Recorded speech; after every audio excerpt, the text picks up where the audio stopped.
A hotel cleaner answered a call in Dutch in front of a millionaire. The next day, he changed her life. The clatter of a cleaning cart echoed down the marble hallway of the Grand Langston Hotel, a five-star sanctuary nestled in the heart of Manhattan. Marieke van Dalen moved quickly, her practiced hands flipping linens and dusting fixtures with quiet grace.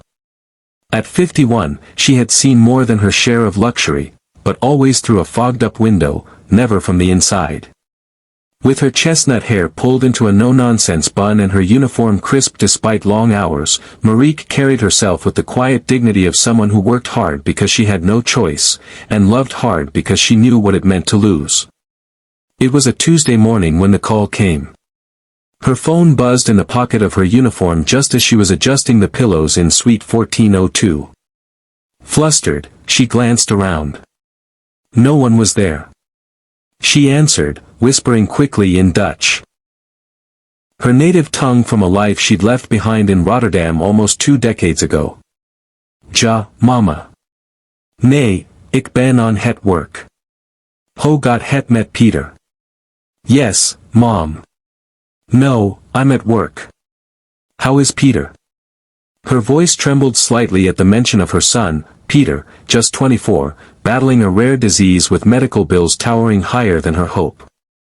She listened quietly, offered reassurances, and swallowed tears with a strength she had practiced for years. She didn't notice the man in the doorway. He was dressed simply, a faded navy jacket, jeans, no tie, not what she expected of the man who had reserved the $10,000 a night penthouse suite. But there he stood, silent and still, watching her with the quiet focus of someone who had seen the world from all sides. Dutch? He asked gently when she hung up. Startled, Marieke straightened. Yes, sir. My apologies. I didn't mean to answer during work. He held up a hand. It's fine. I speak a little. Beautiful language. She gave a polite smile, her cheeks warm, her heart pounding. He nodded toward her phone. Is your son unwell?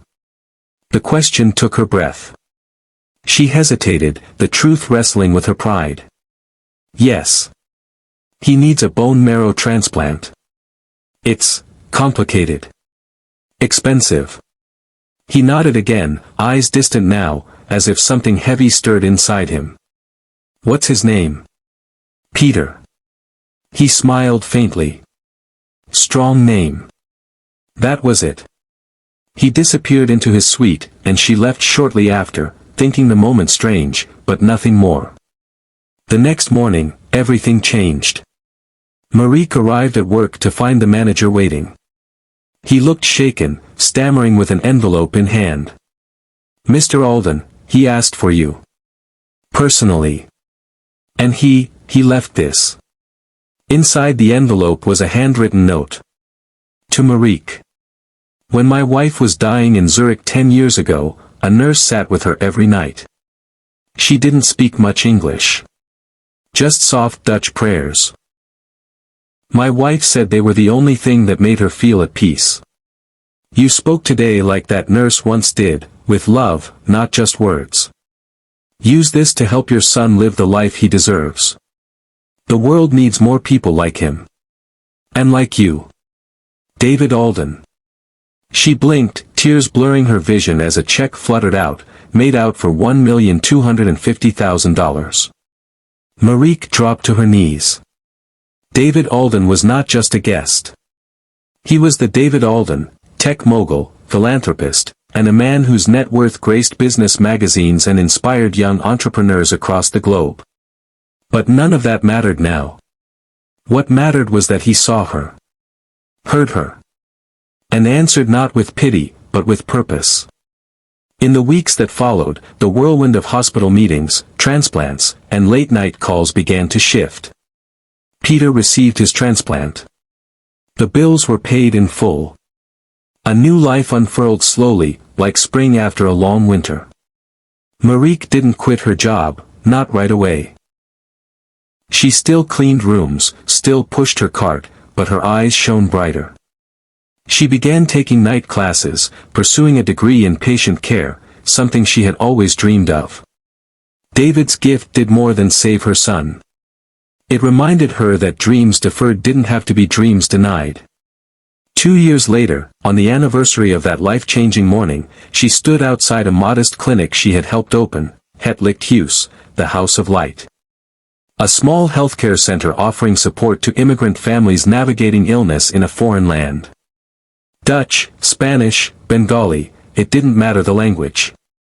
What mattered was that they were not alone. And neither was she. David visited once, quietly and without fanfare. He brought a small tulip plant, the flower of the Netherlands, and smiled as he placed it on her desk. "You gave my wife peace," he said. "Now you're giving others hope. That's more valuable than anything I've built." Marique reached for his hand, her eyes misted.